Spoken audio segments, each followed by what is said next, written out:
Okay, if you viewed Volume 1, 2, and 3, this is the fourth volume in a series of presentations about Project Jackson, aka Project. We're going to talk in this volume about developing that area down there without using a TIF, tax increment financing. We're going to show you the plan they had before.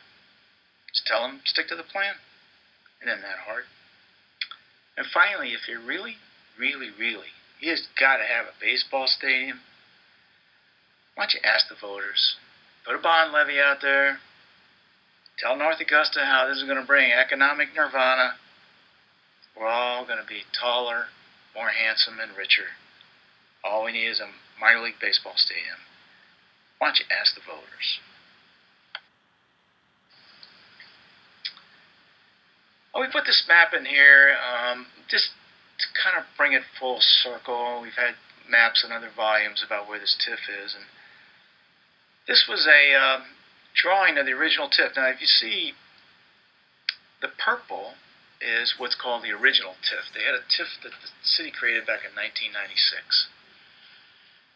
And there wasn't a lot down here, and the mayor will wax poetic about how, but for the TIF, nothing would have happened, and so on and so forth. And there isn't a lot of money in the TIF, really.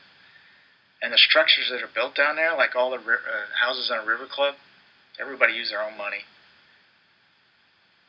But we'll get to that in a minute. So all the purple is the old TIF made in 1996. And they started borrowing money in 2001. They had a 5-year period. They had to start drawing. The details of which aren't that important, but it's supposed to last 15 years. So since they started drawing from it in 2001, then it's going to terminate in 2016. It was designed as 15-year TIF. The yellow area, as you can see from the legend over there, is not in the TIF. The big yellow area you see near the bottom half of the chart there or the map, is the golf course. It's a River Club golf course. You see that little quarter circle, looks like a canine tooth of purple sticking down in the golf course from above. That's where the golf course clubhouse is. Now that is in the TIF. But the golf course as a whole is not in the TIF. Now, you see that neon green area? That's that old rectangle. Yeah, if you watch volume 1 or 2. We talked about the new TIF. They like to call it a sub-TIF. I like to call it the zombie TIF, or Franken-TIF if you like. You call it. You make the call. Here's why I call it zombie TIF is basically their theory of the law is, this is true, they don't have to do anything. They don't have to find blight or anything. You know why? They're just extending the existing TIF. And they're doing it within the 15-year period. So think about this. This is great. This is great theory. So you could theoretically, you could keep TIF in this place ad infinitum. My great-grandchildren will be living with TIFs down here because the TIF they want to put in place in that green area will run for 30 years. Okay, and then they're going to extend the purple area along with that for another 30 years. So at the 29-year point, say, man, now we got to replace that stadium. Now it probably will be blighted because the stadium will be run down in 30 years. We'll just keep expanding this TIF. That's why I call it the zombie TIF. It just goes on and on and on. That's probably one reason people in North Augusta and Aiken just say enough's enough. Come on. Get on with it. Anyway, that's the sub-TIF, the zombie TIF, the new TIF, whatever you want to call it. That's that 25 acres. And you see the purple? That's the original TIF. It was due to expire, and now they want to extend that another 30 years because they need all that money to build a baseball stadium. This is what we want to talk about. Remember we talked about in the earlier volumes of this discussion, we talked about the need. You got to find it blighted. You got to find properties going down in value. The third criteria, and they're all come together. You got to have all three. The third criteria is you got to show it's like frequently called a but-for test. But for public assistance, government, local governments put money into it, tax money. But for that, it would never be developed. Nothing would ever happen. It'd just sit there for another 100 years. polluted, not generating anything, crime-ridden, whatever. Fair enough. That very area, and you're welcome to go on the web. It's kind of fun. The city signed a development agreement. They also have a contract. They like to say, well, the contract's only for 4,000 foot. But there's a development plan that goes with the contract. They cite to it. Exhibit D. That was signed in January of this year, January 2013. And just about when they were signing it, this guy with the stadium shows up and they get all excited, so they put an out clause in that. So, well, unless we find Project Jackson, unless we can get that in there, then all bets are off. And it's a comprehensive agreement. It's got residential units and 53,000 square feet of commercial and office space. It's got the YMCA, all of it. And in that 2012-14 ordinance, there it is in yellow. You can read it. It's in the ordinance itself. That it's in the best interest of the city for the purpose of encouraging residential and commercial development. Wow. Now they want to claim, you know what? We just can't figure out what to do with that property. It's blighted. We need to get all this tax money. We need to build a baseball stadium. Okay. That's their theory. Unbelievable. Well, I talked about Exhibit D, and there it is. That's in that ordinance. Remember in the earlier slide, we talked about an ordinance. There it is. And the 25 acres, that lines up with Phase B. See Phase B there? On that ordinance, Exhibit D, Ordinance 212-14. That's the same area of land. It's a little less property, a little less than 25, because they put a little 1 acre park in there, in that area. They're going to add planned more residential units than they have planned in Project Jackson. They're going to have the YMCA and the commercial space. They're going to be more of that, 53,000 square feet. That was the plan. I just threw up an earlier ordinance back in 2010. It was even more. They've been planning to develop this for a long time. 2010, 2012, and they modified it. Back in 2010, they're going to have 100,000 square feet of commercial use. That's at, again, B up there, 465 housing units. But baseball owners showed up and, gosh darn it all, we just can't think of anything to do down there. Nothing. God, we better get a TIF and build a stadium. Eliminate that play. Unbelievable. Here's an architectural conceptual drawing of the area. What it would have looked like if it had developed under those plans that you saw in the earlier slide, especially Plan D. And the light sandy color area is the existing Hammond's Ferry. It's not quite as built out as that area. The pond you see there, that's a brick pond park. And kind of the olive drab kind of looking area with streets and everything, and the right half of that slide, lower right half, that's what the original development, Exhibit D, would have been. Housing units, commercial space, walkway. You see the greenway would have kept going right under the 13th Street Bridge. Would have been beautiful, actually beautiful. It would have had nice views of the river. Pretty. But that doesn't hack it when you got blight. I just thought this was interesting. I walk down that area probably every day. Walk through it, around it. Take my dog for a walk down there. There's a picture of the blighted area. You can see the blight. Trees. They talk about, there are some buildings, I might add, there's some buildings. I can deny that. Bricks, loose bricks. God forbid they're going to have to dig out loose bricks. Because there used to be a brick manufacturing down here. That's why the brick ponds got their name. That's the view. Now, they're going to enhance that. Because you're going to tear on all the trees. The view you're going to get when you're, after Project, you're going to get to see Subway. That's what you're going to get to see. And billboards. Isn't that great? There you go. They're cleaning up that blight. What are the numbers? People talk about numbers and they put out spreadsheets, and they're on about the 38th iteration. And for all I know, they're got another couple iterations, who knows. The last iteration is what we got. Remember that I told you there was the old TIF and the zombie and the Franken TIF, however you want to call it, the one that never dies, the one who never dies.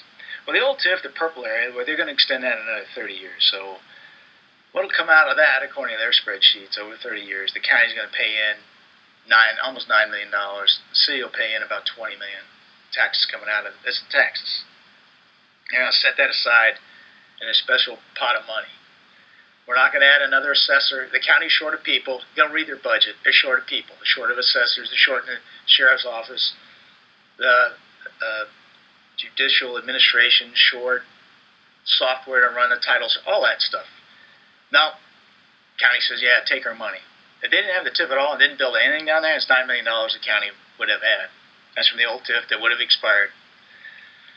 And then the city's $20 million, which, by the way, they can't pay for cops or fire or anything else that they might need in the area after they're done with all this construction. No, it's all got to go to a stadium.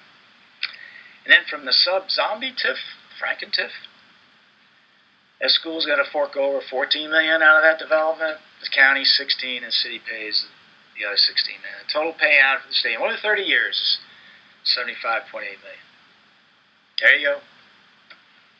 There you go.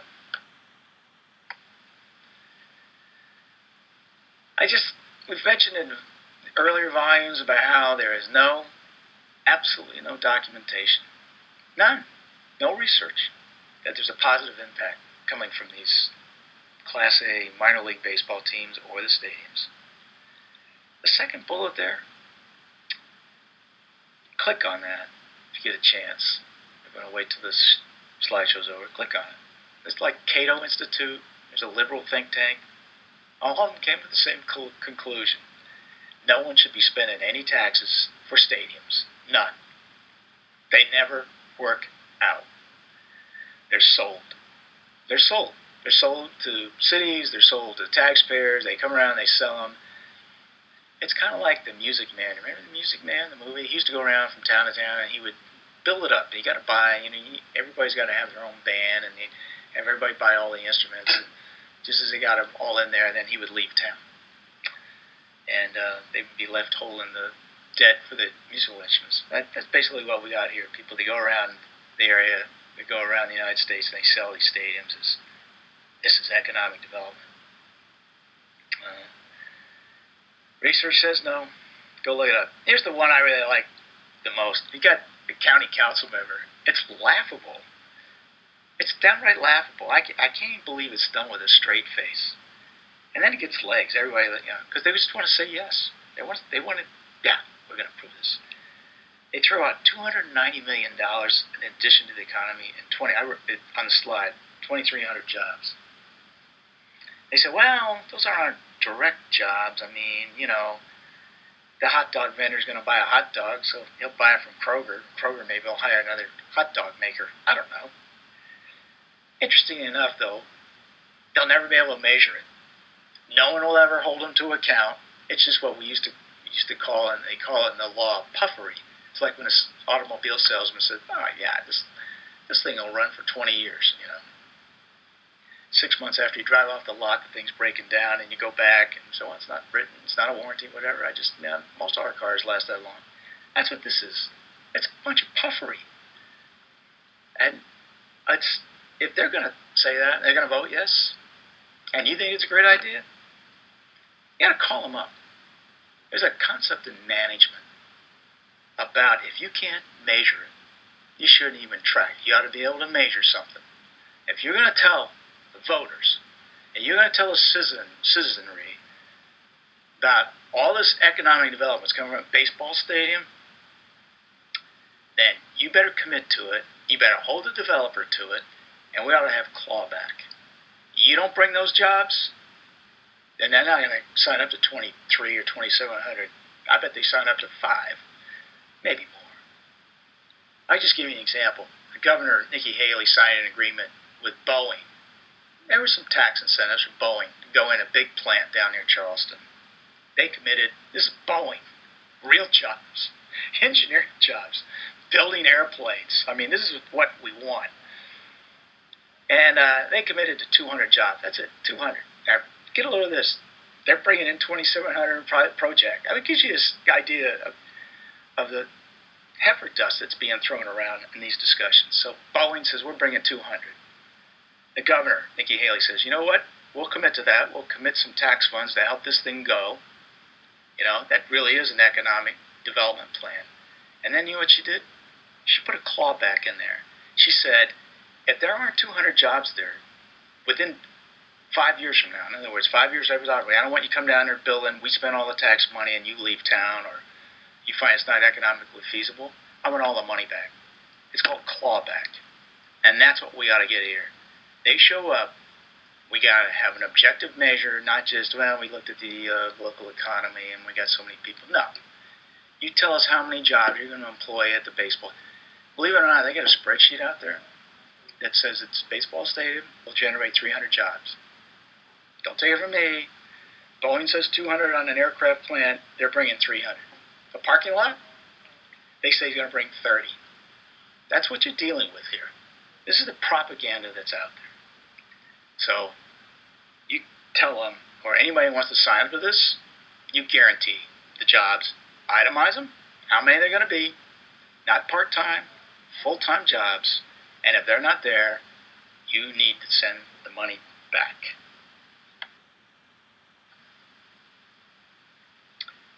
Now, what do we keep talking about? How about taking it to the voters? And you'll hear a couple of county councilmen, you know what, I got elected as a county councilman. And we don't send everything to the voters. That's not representative democracy. You know what, he's right. And most issues are like, should we hire a librarian, or should I hire a new deputy sheriff, or you're making policy decisions like that when we're in county council. And they're bigger issues. I'm not trying to denigrate what they do. But think about this. What if there wasn't a TIF law and the city wanted to do? What would they do? They'd say, you know what? This makes sense to us. We want to build a stadium. We're going to have a help development down there. What would they have to do? They'd have to float a bond. So let's take the county out of it. The county's out. What was the county going to contribute? Well, if you look at all their spreadsheet, I'll just make it easy for you. You don't have to go look for it. It's about $485,000 the first year when it gets going. That's how much money you got to have to feed the bond debt. It's called debt service. So how much does 1 mil raise in North Augusta? Well, you look at their budget documents, it raises about $81,000. So every mill of tax that North Augusta has, it raises $81,000. So you got to replace that debt service that the county's not going to do this TIF silliness. Do the math, it goes into it about 6 times. So you need 6 mills. 6 mills of taxation. And what would that mean to the average homeowner? Well, if you go to the Census Bureau, you're going to find out the average homeowner home in North Augusta is about $142,000. And how does that work out? Well, on the right-hand side of that screen, you see if you own the home and live in it, it's what's called 4% property. So they assess it at 4%. You take the value, multiply by 4%, then you multiply by the millage. You do all that, it comes about $34 a year, just under $3 a month for the average homeowner. And if you want to do it in 100,000 increments, there's a $100,000 home. Do the math. It's about $24 a year. So if you had a $800,000 house, just multiply 24 times 8, and you get about $192,000 a year. And you can have a stadium. Oh, I forgot. That's right. You got to go to the voters and ask them and tell them, boy, it's a really good deal. Oh, that's right. I forgot. They don't want to go to the voters. They want to get with their buddies on the school board, get with their buddies in county council, and they're going to tell everybody, boy, we got a deal for you.